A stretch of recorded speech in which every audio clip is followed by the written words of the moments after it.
All right. So welcome back. We're now in game number 3 of the day here for just some sort of random ZyoriTV solo casting, learning lock picking, following and creeping on Swindlemelonzz / iNsania's team day, whatever you want to call it.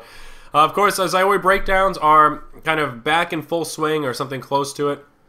I'm trying to get out of the habit of doing breakdowns whenever and get back to doing like Thursdays at 3, Sundays at 3. I'm trying to get back to that schedule.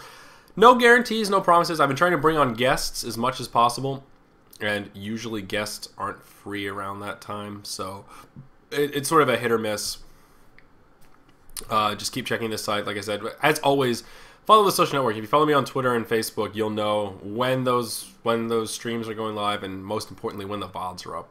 That's the easiest way to figure it out. Like I've been saying time and time again, you can always just go to www.Zyori.tv for anything you would ever want to know about Zyori or ZyoriTV or TVs in general. That's where everything's at. That's where all the action's at. I've actually put in quite a few hours this past week getting my website all geared up for the next couple months and everything. So, yeah, I added some events to the calendar. Of course, for the Fnatic tournament, I'm going to catalog most of the streams on there, though I won't be able to manage it while I'm at the dentist, unfortunately. All right. So anyhow, let's take a look here. Our third and what could be the final game. Again, it depends on how long this game is. I'm hoping to do this more often, though. You know, I've been, since I got back from Sweden, I've been getting up really early. I'm on like a normal person schedule now. I get up at like 8 in the morning. And it's actually been really good. I get up at like 7 or 8, you know, do a little web dev, check my email, do all my stuff, look at how Zynga did overnight, and then that's it. You know, around noon I have lunch, usually take a little napski, and then continue onward. So for me, casting it from like 9 to noon is almost ideal, and that's when I'm up, ready to cast scrims and stuff. So my plan really, pardon me, I'm still a little bit sick from DreamHack. My plan really is to try and do this as kind of a weekly thing, maybe set up, keep doing it on Thursday mornings. Just collect up replays from this past week and cast them, maybe games that weren't covered. You know, maybe set up some little forum thing where people can reply and as on a weekly basis say, oh, you know, what game should I cast this week? I'll cast any game, you know, whatever. You know, we'll pick the top 3 of all the ones that are submitted. Maybe something like that. Do something like this. Mostly, the point really is mostly because there aren't that many tournaments going on right now. I want you guys to know what's going on in the scene. And I also want to know what's going on in the scene. And I also want to learn how lockpicking works. We're following sort of Swindle's mismatch of friends. This one's actually a slightly different roster, but sort of could be a new team forming. Trying to stay on top of everything that's going on because I always have trouble keeping all the teams in order and all that stuff. So that's kind of where we're coming from. That's why these games aren't really in any particular order, don't have any real meaning. They're just some scrim-ish games that I found just through stats and kind of through the grapevine. So if you have any cool games, and recent is the key, right? I'm really only interested in lock-picking games, to be perfectly honest. But, you know, if your stats a play, and you're like, oh, this is a cool game, this is a wild hero, just shoot me an email, shoot me the match ID, what have you. Trying to, now that I have less administrative work to do, and, you know, all this League of Legends stuff is kind of settled down, and our plan for ZyoriCast is sort of ready to be put into action. Now is the like, okay, I did all this office work, now it's time to get back to the streaming work and get the stream online kind of as much as possible. So just all food for thought, all important things to note. Got something stuck in between my teeth now. So anyhow, let's take a look at this picking phase here as we're down to the picks. Blind Bands, Jerizaya Parasite, and Pebbles Jerizaya. So, of course, those 3 heroes going to be eliminated from the pool. The locks will come down as such. Valkyrie, Glacius, Torturer, Bubbles, Myrmidon, and Puppet Master. So, interesting yet again. And this Team Winston Charmadon. That is Adon over here. Adon. I like that. Adon, Team Winston Charmadon. That's really good. Really like it. So anyhow, we've talked about the locks a bit. That's been the focus of most of this casting. And, you know, 2 of those heroes aren't going to be chosen. And this is an interesting pool because they aren't really throw picks, but they're not all super high tier heroes, especially Puppet Master and Myrmidon. So you have to keep in mind with that strategy, there's that back and forth where, okay, we could use all 3 of our locks on throw heroes, force the other team to get at least 1 bad hero. Throwing a couple, throwing some bait as well. You can do things like, all right, let's lock Dark Lady. Make them think that we really want to play Dark Lady, and then we snipe one of their locks. You can do stuff like that, which makes lock picking pretty cool. That's what makes the theory crafting really, I think, a lot more complicated than banning pick. At least raising that skill cap for drafting a little bit, I guess. So interesting. Seeing Myrmidon in there, it really is interesting. And that was actually locked by Adon, by Valkylrape. That is a terrible name. What? How? Why are you allowed to make names that have rape in them? I don't understand. Like, what? Why, when you're typing in names that are possible, you know, like when you go on a Blizzard game and you're like trying to make your name something stupid like cum slut or like rape victim, you can't do it because those words are like, we're a step ahead of you. You can't be rape. Doesn't matter if you put a little dash after it. It's still rape. Why? Why? Blue Bassett's in chat? What?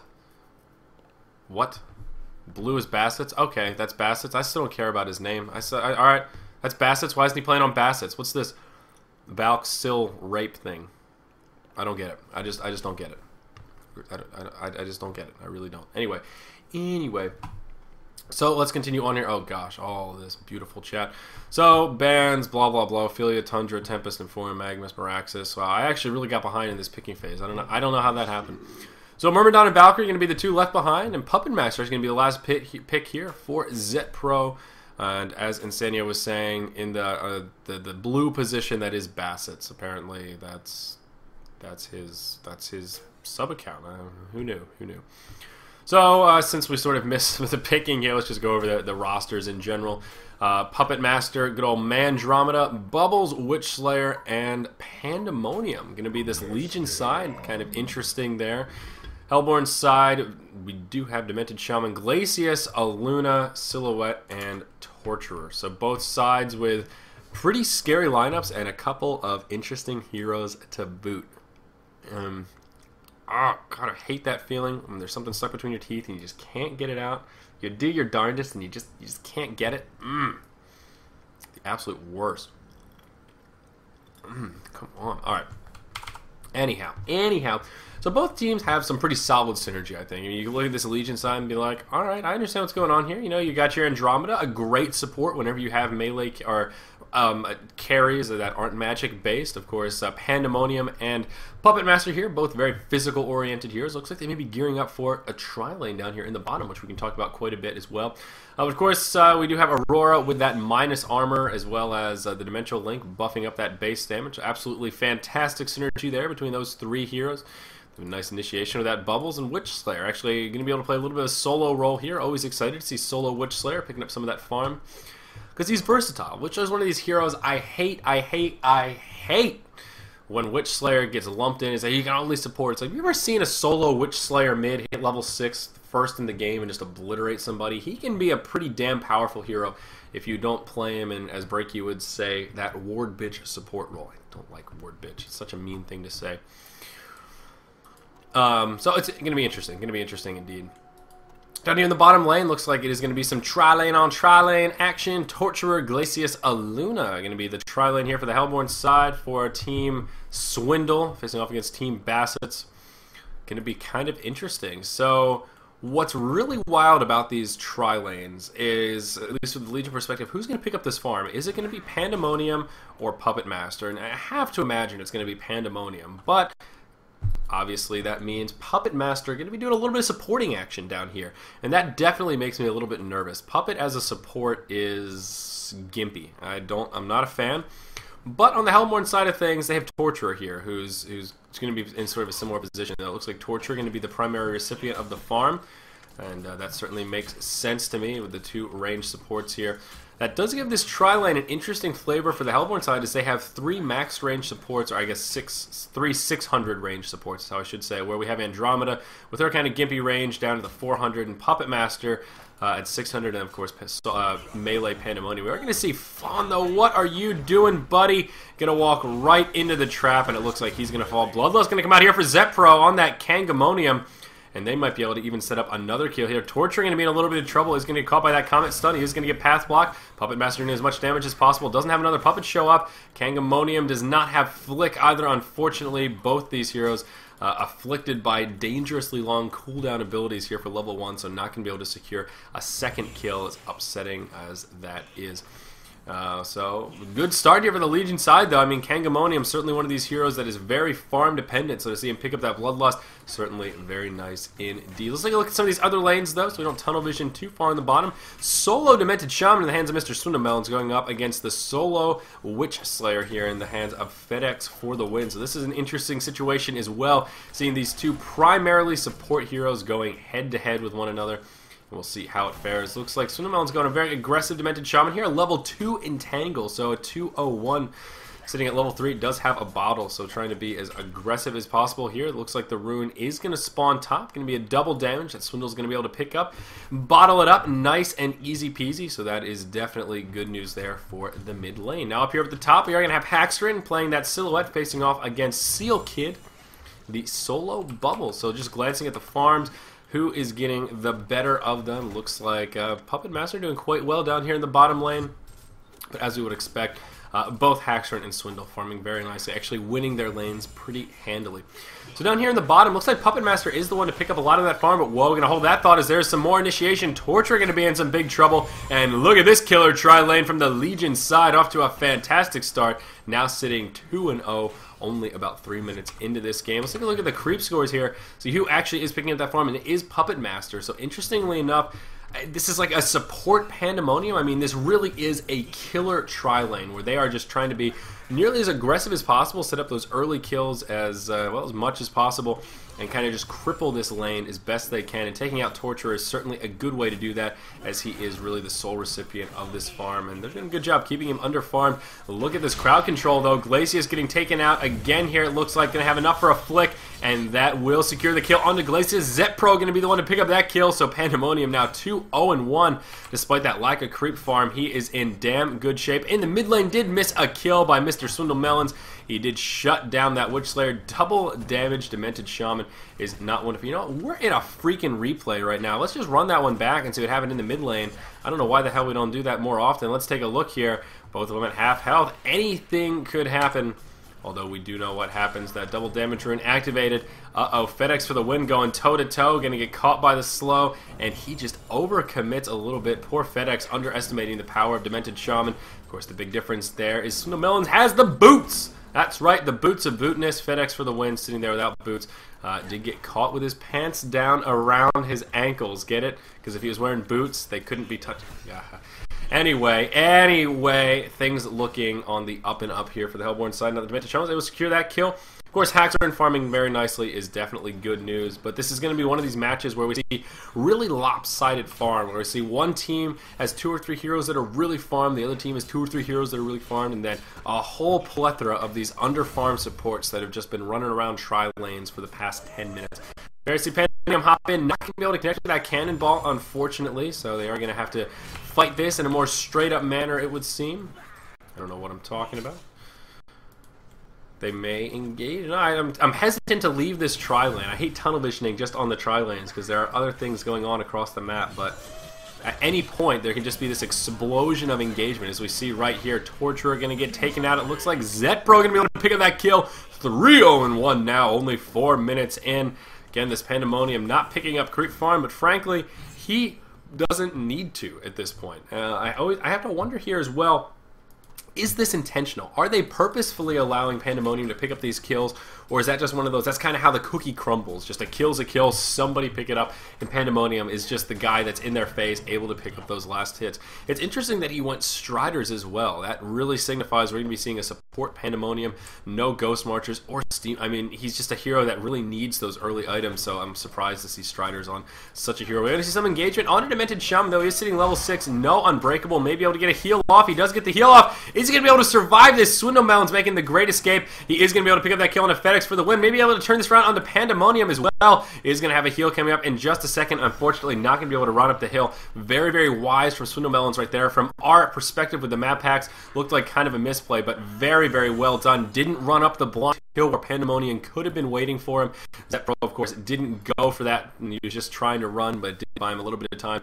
Well done by Swindlemelonzz right there. Can you ping in replays? No, you cannot. That's so unfortunate.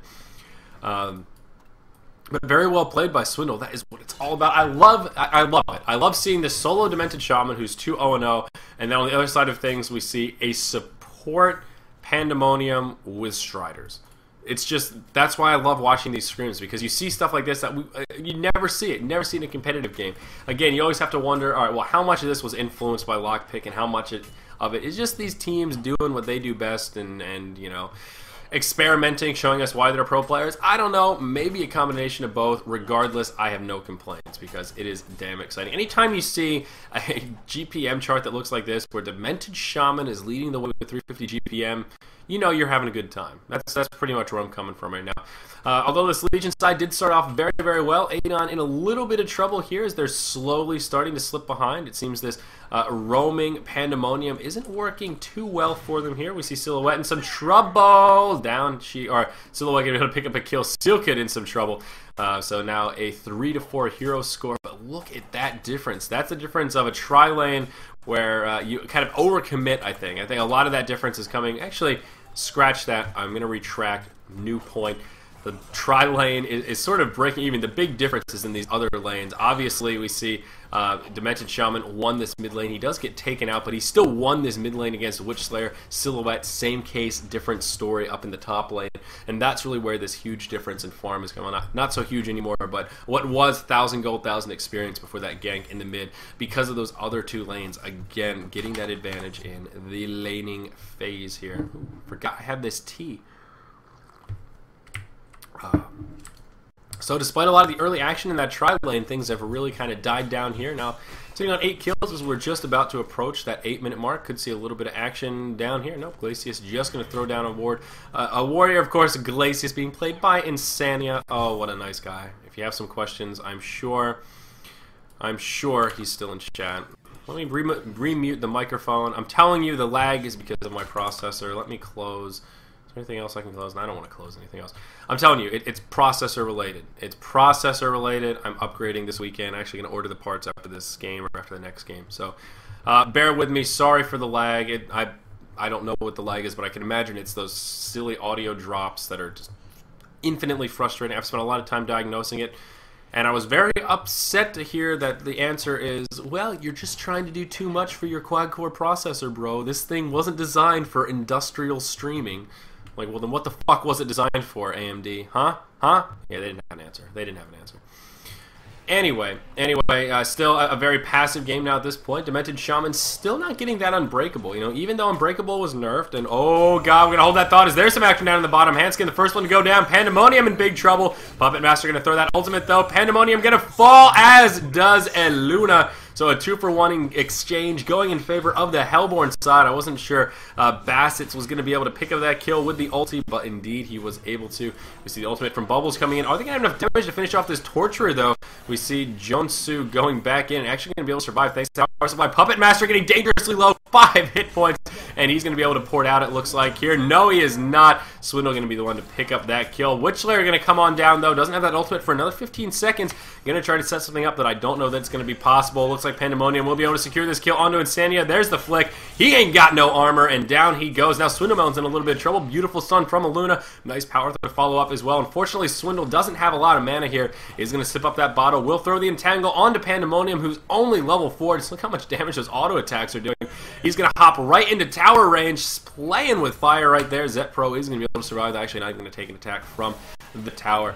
Before that engage, though, I was still very curious to see no point in Unbreakable. Although it has been nerfed, and I guess you could argue that Entangle and Healing Wave are more important. It just feels like a one-hit wonder. It still will absorb a killing blow, even with that 45-minute cooldown.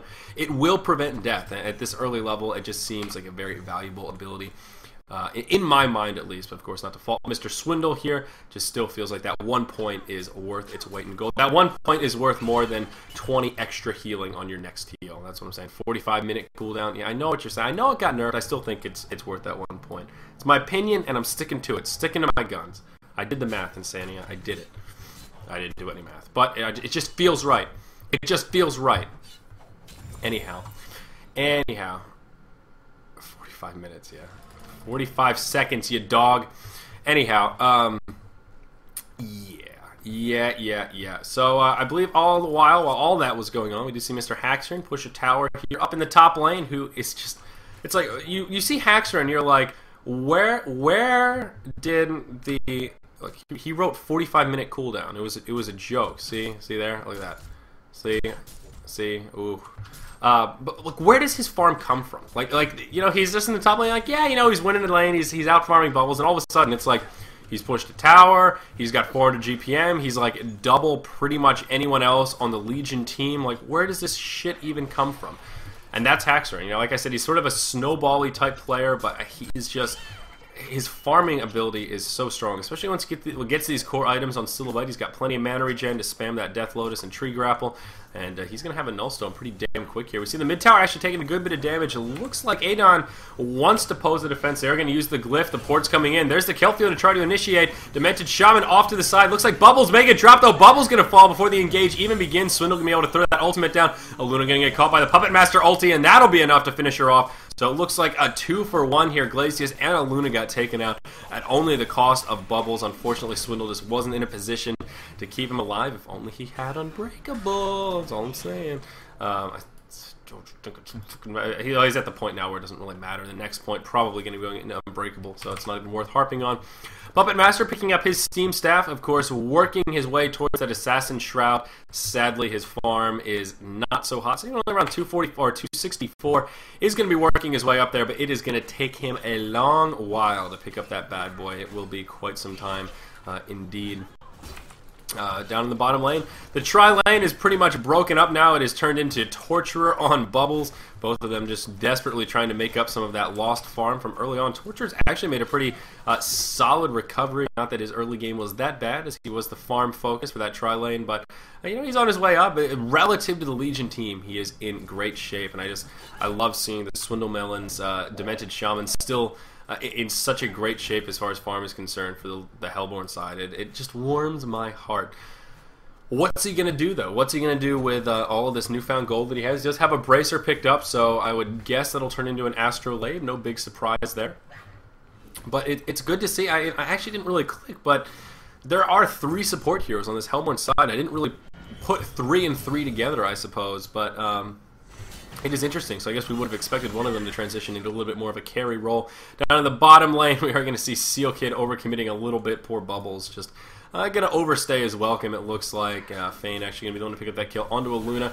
We talk about Aluna quite a bit as well. One of the things that makes her so strong and so powerful is that, yes, she's a great support, but she can also transition into that semi-carry role. If you give her the focus farm, let her pick up an early health flower, she can really get strong damn fast. I mean, she's one of those heroes, kind of like Puppet Master with those intelligence carry items. Get her a Harkon's Blade. I could just eat her up with a bowl of sugar. It is so deadly.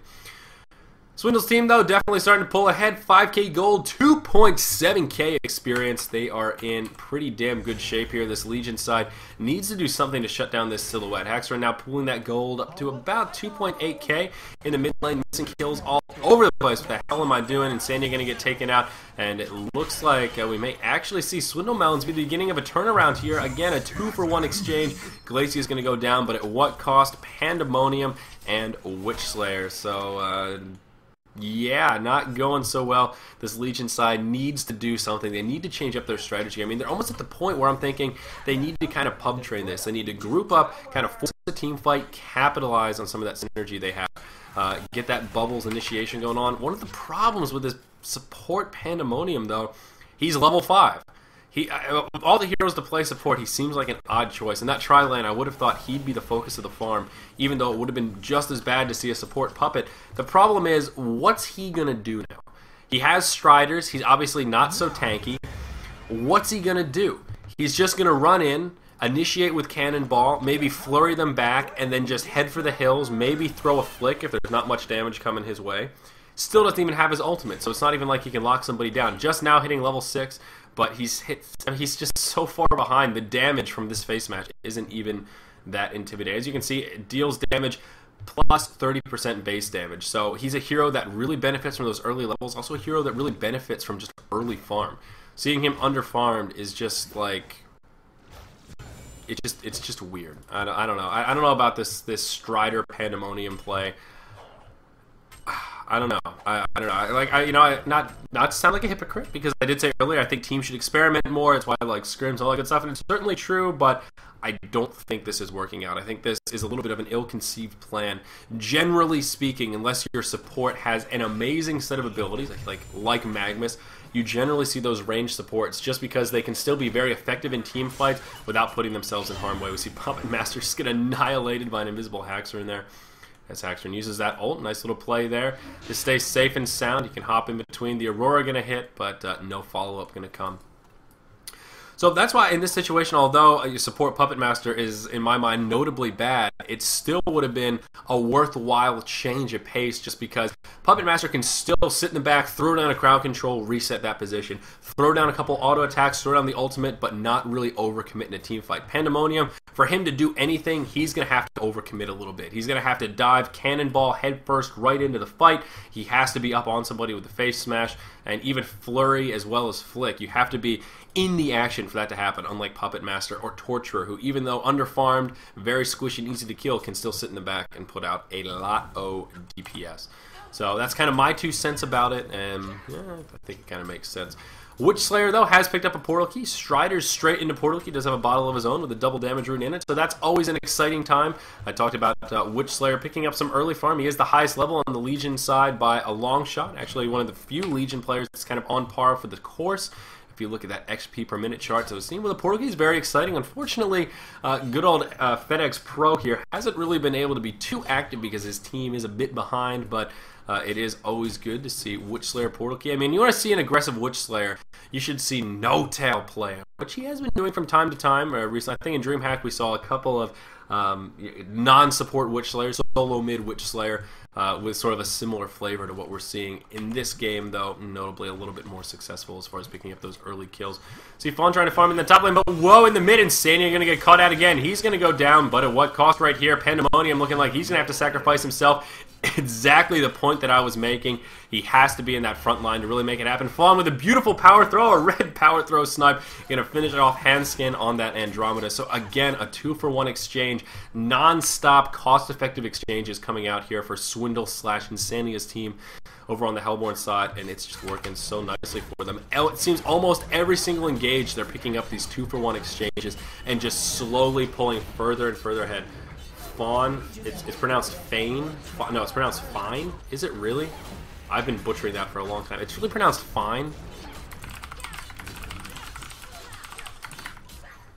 That just sounds so silly. Hey, Fine.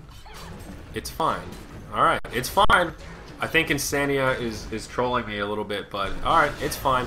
Anyway, an engage here. Looks like Torturer going to be the first to fall in this fight, and we'll see which way it ends up going. Here, Swindlemelonzz still barely alive, and he is going to be able to survive, at least for now. Does have an Unbreakable up. Is he going to be able to get it off? No, yes, he is going to be able to heal. Not even going to have to use the Unbreakable, using it at the last second, and they do turn it around. Haxxeren now on an onslaught. Did pick up that double tap. We see Bubbles on the run. Doesn't have a Shell Surf up for another 9 seconds.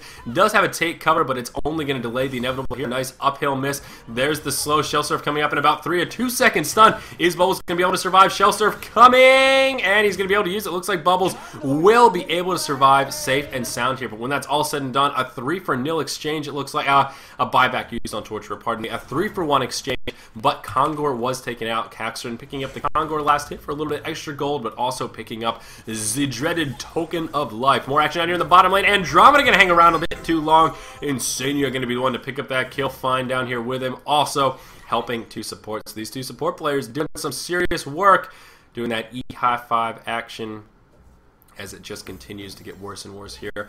For our Legion side, iNsania here does have an eye, and he needs to be very careful. This eye could quickly end up on the ground. Will Pandemonium have enough damage to finish him off? Is there any team support on the way? One more hit. Glacius is going to fall. Where did the eye end up? In the inventory of a Luna. Nice pick by Fine. Unfortunately, Pandemonium just a little bit too slow on picking up the bound eye. So although that could have been a very bad situation, giving away their newly fashioned bound eye, they were able to keep it on the right team. And, of course, he continued gaining some of that map control as they were about to, well, actually, they did just snipe out a couple of wards. Do you want to talk about Swindlemelonzz build here? Not only moving Astrolabe style, but then going straight into the Soul's Bulwark. I absolutely love it.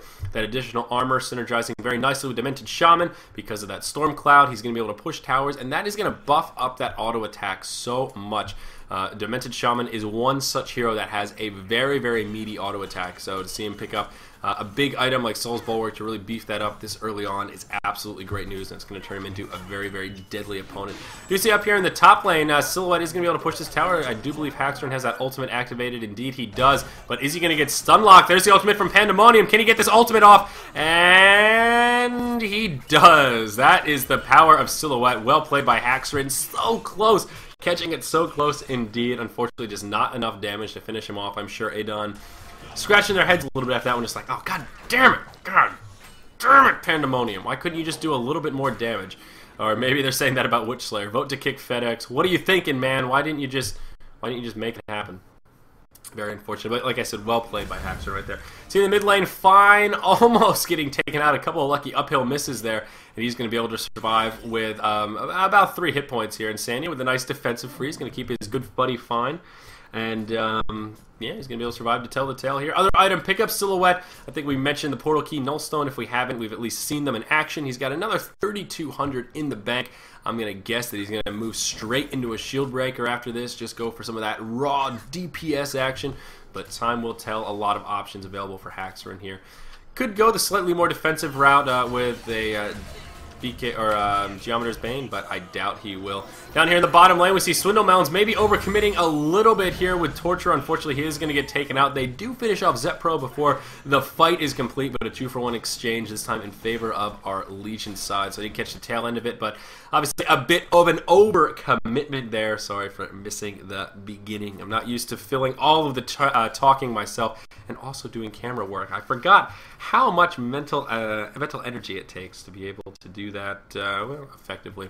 See Mr. Serious talking some schmack on old TDM Sender there. Poor Sender. He can't even defend himself. Oh, man. Something about peppermint tea, man. It just gets me going. It just gets me going.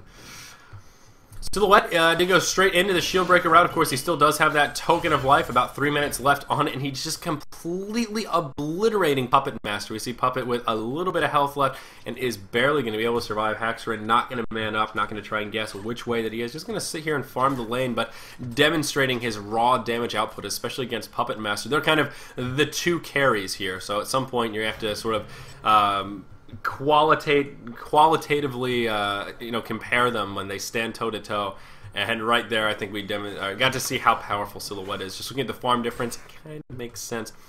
So we'll see how this next team fight goes. It's all about positioning with Silhouette, as we've talked about many times in the past. That Portal Key, although a very powerful tool, a bit of a risky tool as well if you get engaged on. That's a 2,100 sunk cost right there. That does absolutely nothing for you once you get engaged on. We do see Torture going to walk straight into trouble. The Pain Train is here, but in comes Silhouette. He's going to man up. Andromeda's going to go down. The ultimate from Demented Shaman going to make it that much easier. Pandemonium in big trouble here. If they can get some sight, they may be able to finish him off. He's going to have a cannonball. He's going to leap right in the middle of the trees here. And ZyoriPro going to do everything he can to survive. They're going to look around for him. I don't know that they're actually going to be able to find him too easily here. And actually, they're both going to pour it out. Going to head to the mid and try and set up a kill elsewhere. In comes Silhouette. Drop FedEx for the win right away. Fine, trying to do what he can to slow down this Bubbles, who does have a 4-stick, and to delay the inevitable a bit longer. Oh no! A bit of a backtrack there from Fine. He's going to be able to get this stun off, though, made by Haxxeren in the time that he needs to get in there. There's that tree grapple from a mile away. Haxxeren now sitting champion of New Earth, 9-0-1, picking up the double tap. All the way in the bottom lane, though, Swindlemelonzz actually going to get taken out. Looks like he was trying to push the tier 2 tower down here in the bottom lane. Unfortunately, going to overstay his welcome, and that kill is going to go in favor of Bassett's here on the Puppet Master. So, a nice pickup here for the Legion side, I guess, able to finish off Swindlemelonzz, but still looking very, very good for the Hellborn side. Again, 9-0-1 Haxxeren. I said from the very beginning, they need to do something to check this Silhouette. They let him free farm. At that point, you have to, in the back of my mind, I just ask myself, what's your plan? You're letting him free farm. Who's getting that equivalent amount of farm on your team? Obviously, Puppet Master's not quite there. So what do? We need to rotate things around. We need to get aggressive. We need to utilize our very gank-intensive lineup and put some hurt onto Haxxeren. We're going to see another team fight here, and this could be exactly what a Hellborn team's looking for. They are going to... Oh my gosh, I thought he was going to port up, but no, indeed not. First kill is going to come out onto Bastards. The engage continuing here, though. Glacius taking a lot of damage. Fine goes down as well. Double tap coming out for Bubbles. Silhouette is sheeped. CC'd to all hell. Trying to do what he can. Is going to pop back up. Not enough damage, or not enough mana on that Pandemonium to ultimate. And it looks like Haxxeren is going to fall. Of course, he did have that token of life, so he's going to pop right back up. Unfortunately, no team support nearby, but he's going to have enough damage to finish off Seal Kid. Down he goes. Bubbles will have to pay the ultimate price. Now it looks like Haxxeren going to be able to pick up a tower kill in the bottom lane, all on his own. The bloodbath streak continues, and he is just on fire this game. We see Hanskin on that Andromeda hiding in the trees. It looks like he's going to be able to survive to tell the tale as well. That token couldn't have had too much more time left on it. If anything, a minute or two at most. And perfect timing there for Silhouette. Is going to finish off that level 3 shield breaker and then pick up a firebrand as well. So continuing on with that super duper farm. The bloodbath coming out here as they try to engage on him. Torture going to come in. This could be really bad for Pandemonium. He gets turned around on, and now it looks like Witch Slayer going to get taken out. So now we're just seeing the raw power of an overfarmed Silhouette. It's just disgusting. Swindlemelonzz actually the one to pick up that kill onto FitX for the win. But that was a 3v1 engage onto Silhouette. Instantly drops one, kills another, and then they just turn it around with some basic team support. Things continue to look very grim. Puppet Master going to get engaged on. Doesn't even have time to use the Assassin Shroud. That's how quick he got bursted down. The Bloodbath streak continues. 13-0-3. The GG well-playeds come out, and it looks like Team Swindle/iNsania is going to be able to pick up another win here for this ZyoriTV stream casting. Some more kills may come out pretty quickly. Bloodbath continuing on. One more kill. Then Haxxeren will have the mighty Annihilation. Unfortunately, going to get a little bit too close to the well. He is going to go down. ZetPro going to pick up a nice 800 gold pick-me-up before they actually tap out. So unfortunate, we're not going to get to see the Immortal come out. The way that classic announcer just says it, Immortal. It's just, oh man, it just gets me going. Unfortunately, though, that's not going to be the case, and we are going to see a couple kills come out as Tablets of Command are used, I believe. That's what it looked like right there to secure some kills. Insania going to get taken out. So perhaps the GG's well played, not coming a bit early, but not quite eager to tap out, picking up a couple of kills there. A bittersweet ending for the Hellborn side. Nice fake GG's, a little bit of that BM coming out. Insania getting a little frisky. I mean, I thought they were going to tap out so I could get down to well. Getting a little, some of that Swedish rage coming out. Getting a little, you know, little angry there. Oh, look at that ward go down. Handskin. Oh no! What are you doing? Oh, that's so painful to see a ward like that. Gives literally no vision. Oh god, that's a bugger. That is a bugger. Well, Handskin, maybe just be this far behind, maybe feeling the hurt a little bit. Other item pickups here, I actually don't see a hell of a lot. Demented Shaman moving into an Arcana now, so not going Demonic Breastplate. Looks like he is going to be moving into a Hellflower. And I actually like this Swindlemelonzz build. I may have to copy this here, try it on ladder a little bit. I'm a big fan of the solo mid Demented Shaman, so to see it executed well here always makes me happy. And I suggest we all try that build on the matchmaking later today. Looks like another vote to concede. Is this going to be the real vote, or is it going to be another Trollski try and ladder? You know, matchmaking, what are you going to call whatever you want to call it, you know, go back to SC2. Listen, shitstick.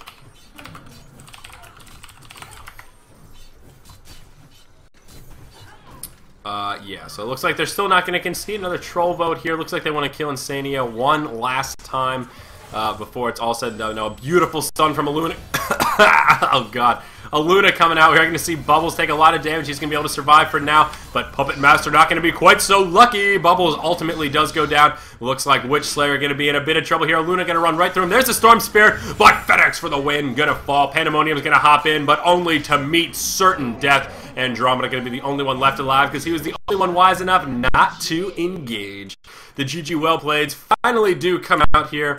And there it is. So another nice little scrim style game for us to take a look at. We can view the stats just to get a feel for how that game actually went. There we go, switching up our preset. Haxxeren ending the game 17-1-6, so playing a pretty damn good Silhouette right there. Part of the reason why we see Silhouette blind banned so often. But I got to give a big round of applause there to Swindlemelonzz on that Demented Shaman. I actually didn't know that we were going to see a solo mid Demented Shaman when I picked that game, so I am pleasantly surprised.